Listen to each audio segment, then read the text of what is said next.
Good morning from New Jersey. Dr. Gary here on the road. We sell dental practices nationwide. And we're in 28 states now. Today's topic is, what is something that every buyer of a dental office should should ask? What question should they ask? And they should buy this item too. But what is the one question they should ask? And we'll get into that. One of the most important questions. So as of now, we are in 28 states. We're nationwide. And we have 10 employees, all to service you. And to bring you cutting information. That's what these tapes are about. That's what these videos are about. Our phone number is 201-663-0935. Now, our website is nationwidedentalpracticebrokers.com or dentalpracticeguide.com. You could get a lot of information there, so check that out. We're available to you from 8 to 9 p.m. every day on the East Coast. We work every day except Christmas and Easter. So give us a call. We're available to you, and we help you during the before you buy or sell your dental office, during the process, and after if there's problems. Everything you're about to hear is for entertainment purposes only. It is not legal or business advice. It's only our opinion. All right? So by the way, if you're going to sell to a DSO, call us first, because generally they pay our commissions. There's no commission to you. And you have full access of my knowledge and my accountants. Plus, if you work with us, sometimes and often I can get your legal fees reimbursed upon successful closing. So give us a call. I'll be more than happy to help you. And if you need an appraisal or something, we can do that also for you. So what is the one question no buyers ever asked? They never asked me this. In 13 years, I think it's an important question, but no one ever asks.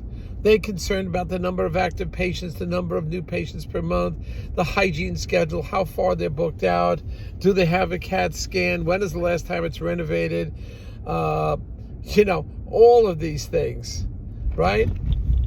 But what is the one question they never ask? They ask questions about equipment, about the staff, about everything. But the one question no one has ever asked in 13 years is, does the office have a source of energy backup systems, an emergency generator? What happens if the power goes out? What do they have? No one asked the question. I don't know why they don't ask it, but they never ask. In 13 years, no one asked. I've had dentists that have lost power and have lost 4 days, and have lost thousands and thousands and thousands of dollars. They can't do anything. They're dead in the water. They can't do anything. No power. But no dentist, no buyer has ever asked me that question. Is there a source for emergency power generation? So maybe you should think about it. Now, what has happened? We're in year 23 now, January 23. What has happened is the electronics for these battery power cells have gotten so good. No gas, no power, there's nothing, you don't need it. You just plug it into the wall initially to charge it up. But they've gotten so good. They now have a unit, and if you do your research on YouTube and so forth, one of these units will power an average house for 2 full days. 2 days for a battery unit. It's a power cell, a giant power cell. I think it's like 5,000 watts. And you go on YouTube, you can hear all about them. But 5,000 watts, and if you're a little bit modest in your energy use, you could use it in your dental office. You probably have a lot of LED lights, so you don't take up that much power. You of course have your compressors and your suction, but maybe you won't use them as often. And even though one is 220, I think some of these now can take up to 220. And remember, you're not running it at night. You're not running it early time in the morning. It's not like a house. So, and probably you can't, it'd be challenging you, although you could do it for air conditioning. Your building may have central air, and it might work on air too if you get a large enough unit. And go on YouTube, they talk about this all the time, but a new one just came out, I think in the last 2-3 months. It is super powerful. We're talking 5,000 watts.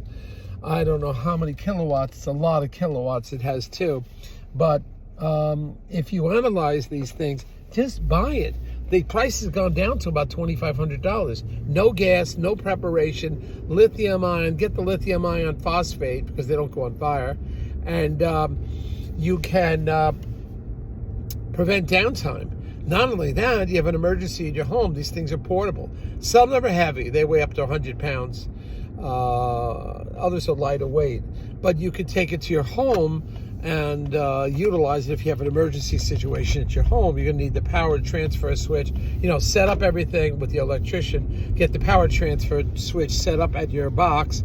Choose isolated circuit breakers that you will activate for your office. Compressor, suction, lighting, those type of things.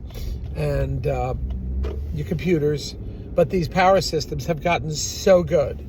And it's something a buyer or a seller should just get. And if a seller gets it and they're selling in the office, well, take it with you before you sell it, that's all. But maybe it's a selling point. It's only about, I think they've gone to down to about $2,500. The prices just keep dropping.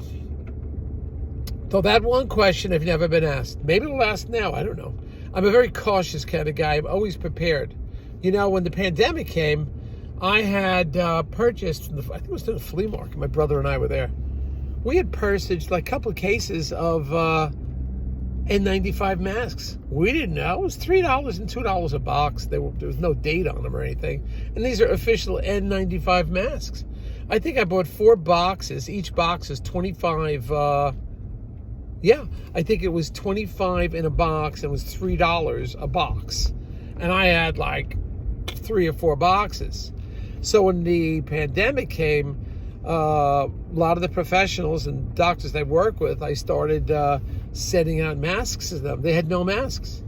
I knew an ophthalmologist had 0 masks, nothing. So I sent him a couple of them, and then some other people I sent them, just so they'd have something. It was like gold. It was like gold when I sent them out. The people were so appreciative of them. Be prepared. I'm extremely cautious and prepared, and I think you should be. This emergency power pack, I don't sell them, so don't call me. All right, I don't get into that. I'm going to be buying one and, getting it for the office. And so I have power. If things go down, we are still powered up. But I think you should get it for yourself immediately. Get it for your office. Buyers, you should be asking the question and be prepared. All right? Hey, it's great talking to you now. And we have some more information coming on some interesting deals that we're doing and some twists and turns on those deals and what the attorneys have figured out how to handle it. I think one of them is this nightmare landlord. That's a tough one. And another one, we're going to be talking about the valuation, the EBITDA valuation, and how the companies are actually evaluating it and what the real details are with that, what happened.